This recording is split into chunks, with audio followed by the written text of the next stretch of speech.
Thank you all very much. Good afternoon. Finally, I'm playing Croke Park. I feel a great delight about it, and I really do. I don't think I'll ever pass by here again without thinking I was in there one day. It was something I've always wanted to do. And I use that as a little bit of a preamble because that's the title that I'm going to go through today. A little bit of stories, just like Tony had, and some little nuggets or rules or guidelines as well. It took me a while to think of the title, and when I rang Peter with it, Peter said, yeah, that's fine. Is it an A or an E for effect? And I said, I'll ring you back in a minute or two. It was about a day later, after going through dictionaries and phone calls to various people, that I rang him back with the A. But coaches do affect eternity. Really, I want to speak to you today as coaches, and for coaches, so that you're going to be a little bit self-centred, if you like, and stop thinking about players today, for this moment anyway, and think about yourselves. I'm from Tuam in County Galway, and I always wanted to play in Tuam Stadium. There was a great link, incidentally, between Tuam Stars and St. Vincent's that Tony's just after talking about. And I never got to play there. Basketball and middle distance running were my sports. But in May of 1974, I got my chance. The Irish soccer team were playing the Galway senior football team in a fundraiser to build a gym in Tuam CBS. You don't have to read the details of the programme, but just proof there that it happened. And what had it got to do with me? Well, Jimmy Moran was the referee. Jimmy Moran was the father of Leo Moran from the Saw Doctors. And Jimmy asked me, would I be the linesman? And I thought, great, I'm going to get a chance to play in Tuam Stadium. So the full lap is done now.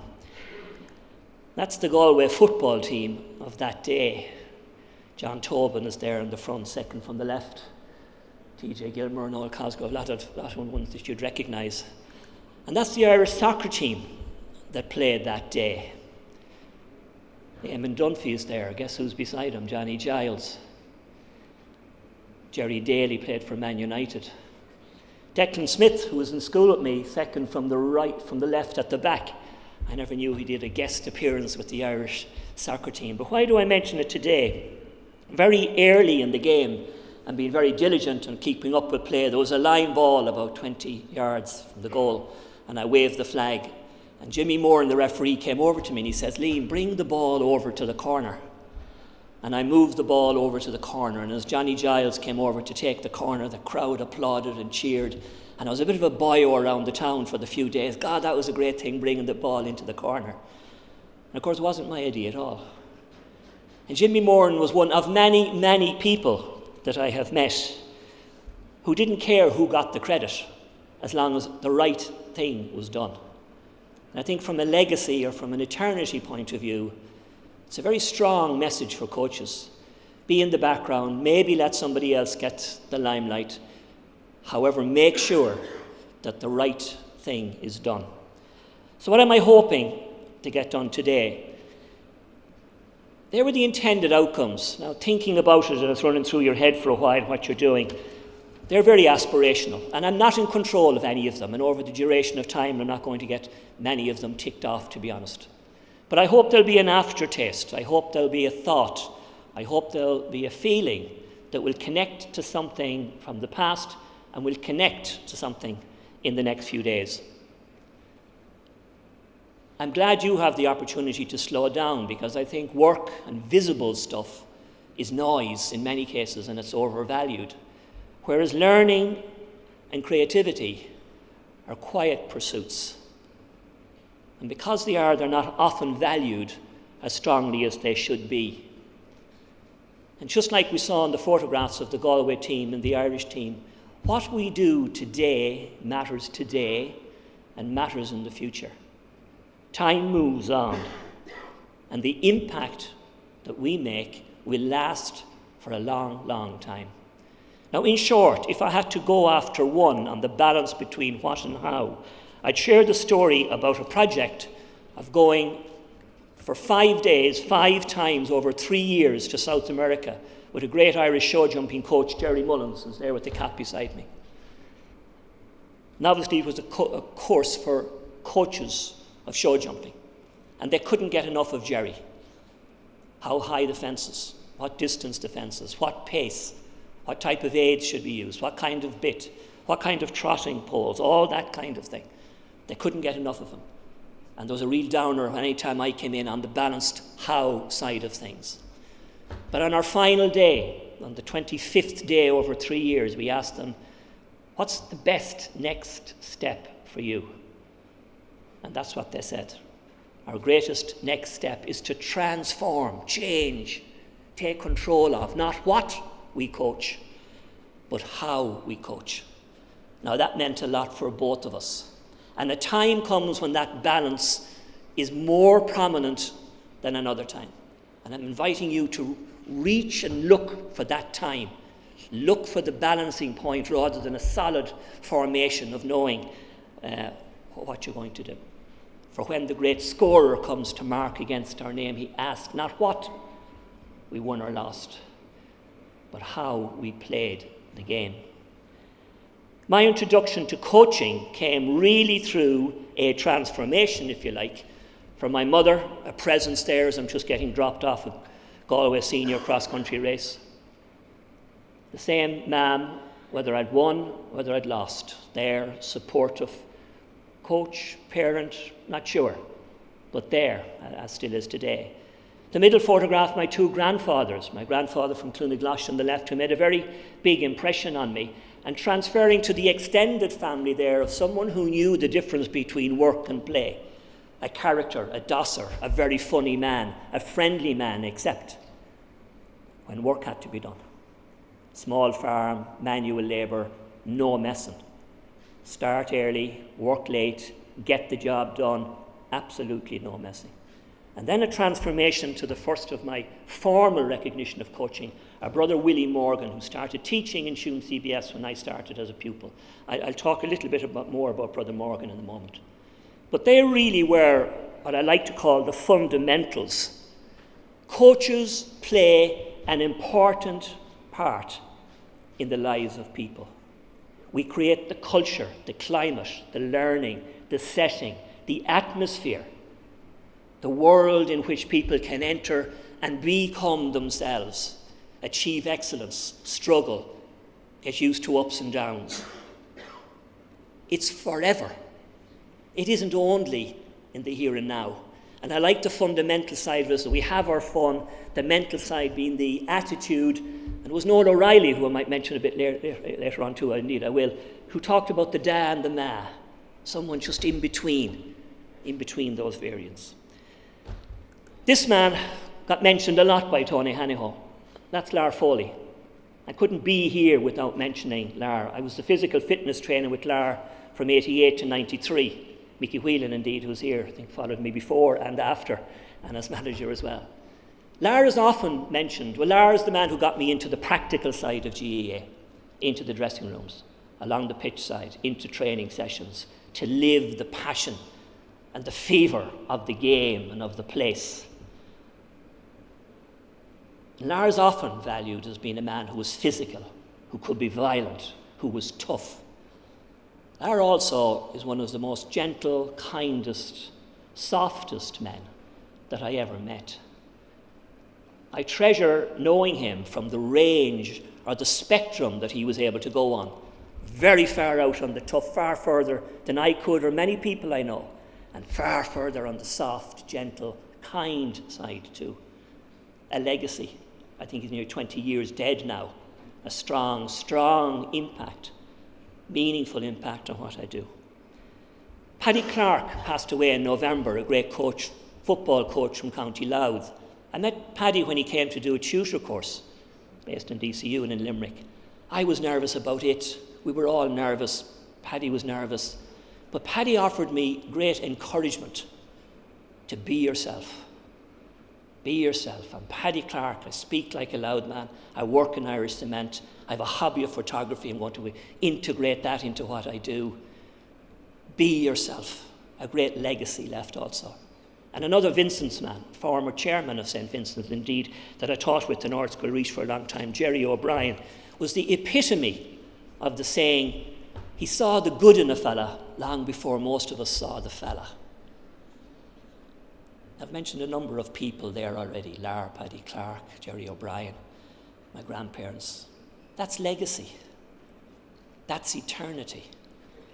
Coaches play a hugely important part in the lives of people.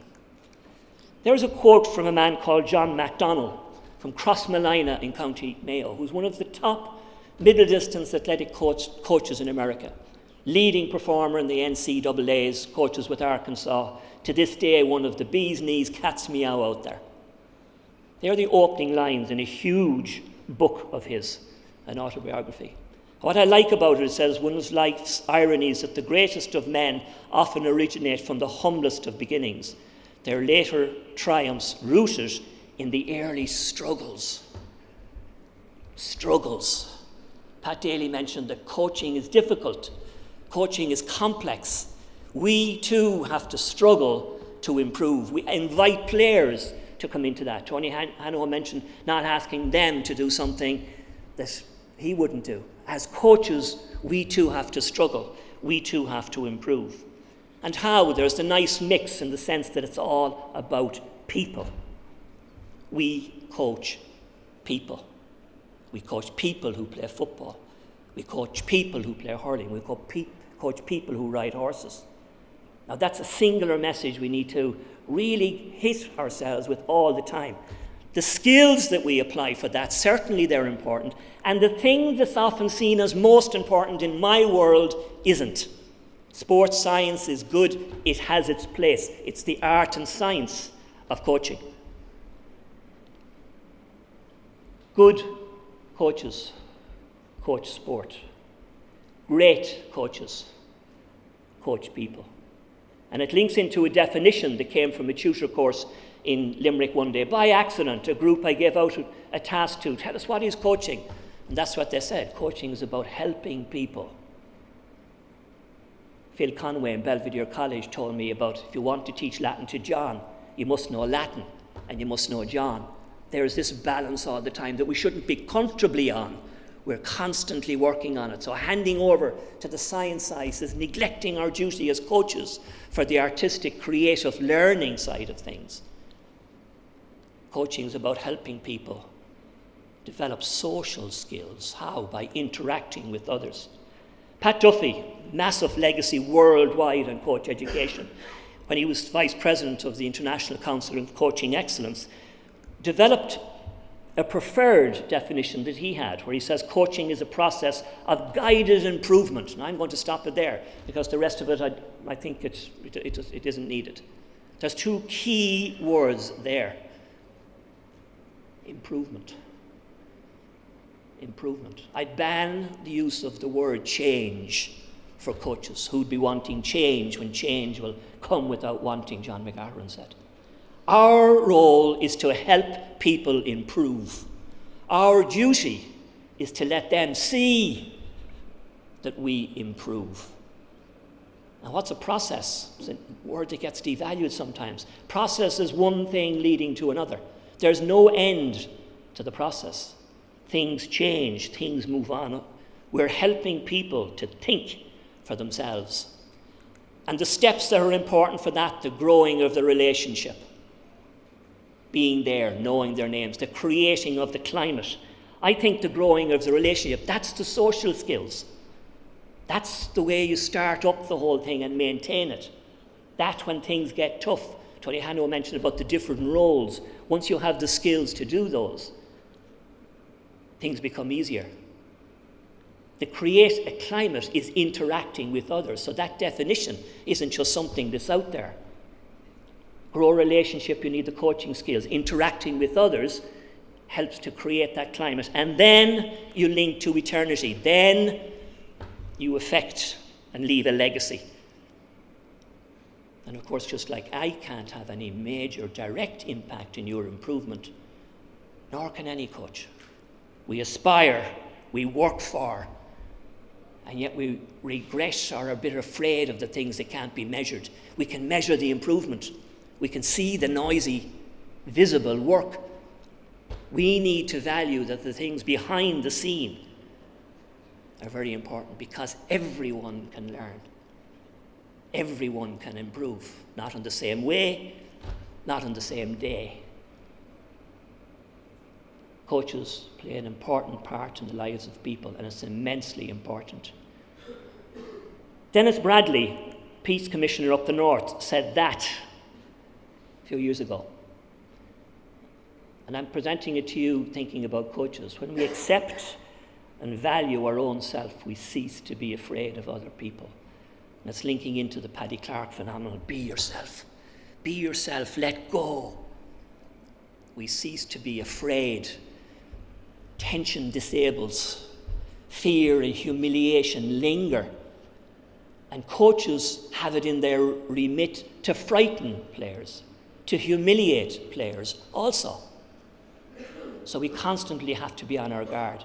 And what happens when we value and accept ourselves and work with others? Well, this is what Bradley went on to say, that we no longer have superiors or inferiors.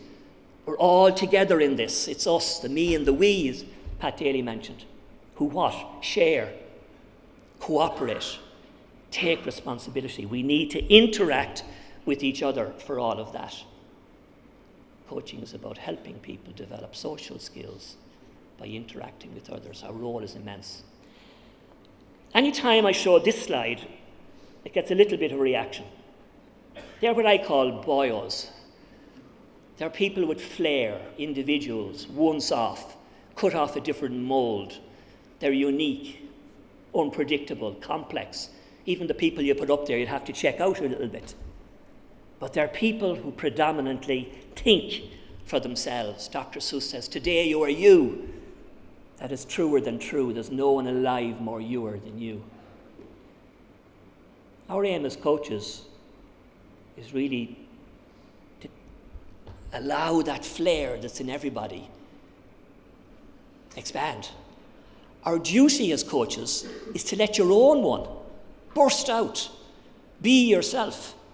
Don't be limited by fear when you accept and value your own self. My daughters mentioned to me that there was no girls there, so another idea that came up was Maria from The Sound of Music, and the term a flibbertigibbet, a will-o'-the-wisp, a clown. Thought, yeah, that can do. It's only a musical, but look at the start of the chorus. How do you solve a problem like Maria? We see people who think for themselves, who do things slightly different, who go a little bit against the grain, who, as Derek McGrath says, ask questions. Why that? Why are you doing that? Why can't it be done another way? We see them as problems. I'm challenging you to be that problem for yourself. Ask yourself these questions. Liberate yourself so that your character, and Tony Hanaho mentioned that about Lara a few times. There's a character, that's called Jack O'Leary, just as an example. That's him at the finishing line of the school's cross-country in Clongowes Wood, a school he attended, All-Ireland Schools Cross-Country Championships 4 years ago. I was on the microphone. They had done 3 laps, each lap 2,000 metres. They had 1 more to go, and I miscounted. And I wound up the crowd. You can see there's a fair excitement in the crowd. And I wound up young Jack O'Leary to leave the pack and leg it from the pack into the first 10, 8, 7, and he's second passing the line there. And his eyes are now a little bit wide open, and he realises, I have another lap to go. I had an unpleasant time for the next part of that lap as people came up and said various uncomplimentary remarks to me. But when it finished, before I could get to him, he finished in 7th place.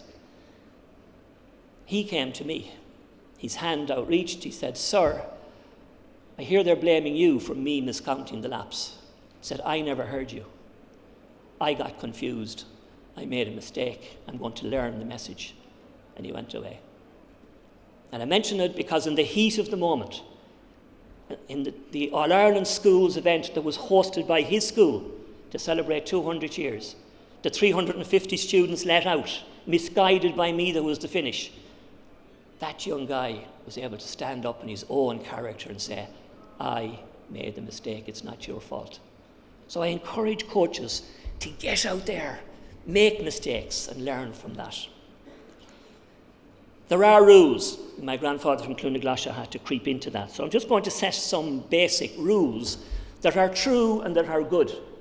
My grandfather said that often, that the best sometimes disregard the rules, but if you're uncertain, you're best to stay to them. So what's the main rule? Any of you who have done your coach education courses will be familiar with IDEA, or IDEA sometimes just to summarise. That's a wonderful coaching skills development model. It isn't easy to implement. It's complex. It embraces all the adult learning principles, and it demands skill to implement, and yet sometimes people dismiss that. This man made it his own. That's Noel O'Reilly on the left. He's dead about 10 years now. The reception after his funeral took place actually in this very room. Noel was a thinker. In conversations with Brian Kerr, like it's happening there, you could hear Noel sometimes saying, trust me, and a little bit of doubt in Brian, we wonder will this work.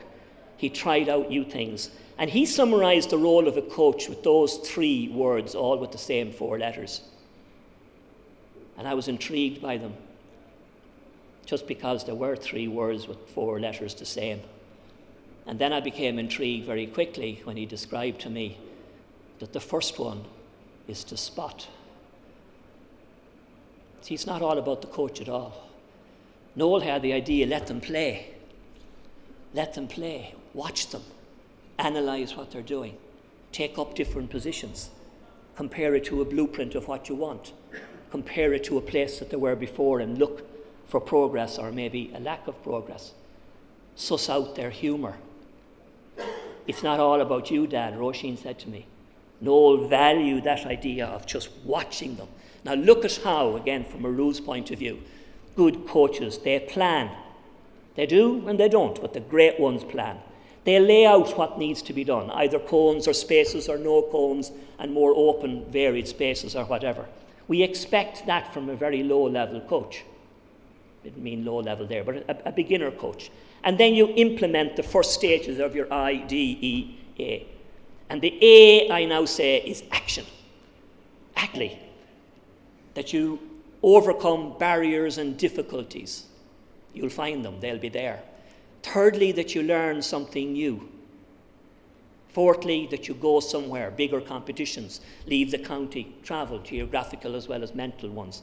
And finally, that you experience that wonderful sense of satisfaction and completion. What you do matters. The man on the right is my grandfather from Hetford. He was a tailor in Cleary's for a long time. On the 20th of November 1920, he decided to come to Croke Park to watch Dublin play Tipperary in a football game. It was a day that became known as Bloody Sunday. Nearly 30 people were killed, not only in Croke Park, but in Dublin that day.